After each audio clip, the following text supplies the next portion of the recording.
আমি আমার জীবনে দুটো শব্দ মেনে চলি। চাকরিহারদের সঙ্গে রাত জাগার কথা বললেন শুভেন্দু।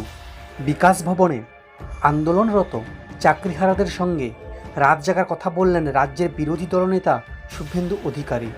শুভেন্দু বললেন, দুটো শব্দ, সহ্য আর ধৈর্য। আমি আমার জীবনে দুটো শব্দ মেনে চলি।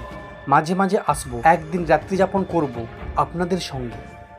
চাকরিহারাদের বিকাশ ভবন অভিযান ঘিরে বৃহস্পতিবার দিনভর উত্তপ্ত ছিল করুণাময়ী চত্বর।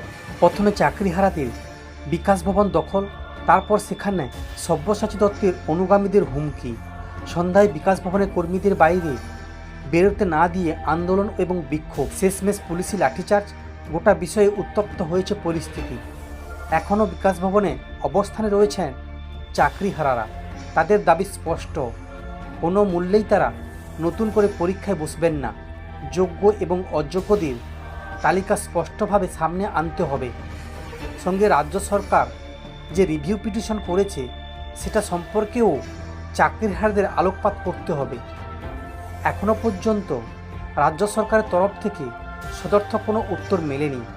উল্টে চাকরিহারাদের ওপর লাঠিচার্জ ঘটনায় পরিস্থিতি আরও উত্তপ্ত হয়ে উঠেছে। এই অবস্থায় চাকরিহারাদের সঙ্গে দেখা করতে করুণাময়ী যান শুভেন্দু অধিকারী। চাকরিহারদের এই আন্দোলনের পাশে তিনি আছেন, সে কথা পরিষ্কার করে জানান। শুভেন্দু বলেন, বিরোধী দলনেতা মানে যতক্ষণ না তাকে কেউ মনিনেট করে, বর্ণ ধর্ম না ভেবে পাশে দাঁড়ানো আমার কাজ। সঙ্গে তিনি এও বলেন, আপনাদের দাবির যুক্তিসঙ্গত আছে, তাহলে আপনাদের দাবিকে সমর্থন করব, সহযোগিতা করে মন থেকে আছি, মুখ নয়, মন থেকেই আছি। দীর্ঘদিন আন্দোলনের পর জয় এসেছে ডিএ আন্দোলনকারীদের। সরকারি কর্মীদের হয়ে লড়াই করেছেন কর্মচারী পরিষদ। এক্ষেত্রে চাকরিহারাদের শুভেন্দু বলেন, আমরা যদি মনে করি অন্যায় হচ্ছে, আপনাদের দাবি যুক্তিসঙ্গত আছে, তাহলে আপনাদের দাবিকে সমর্থন করব।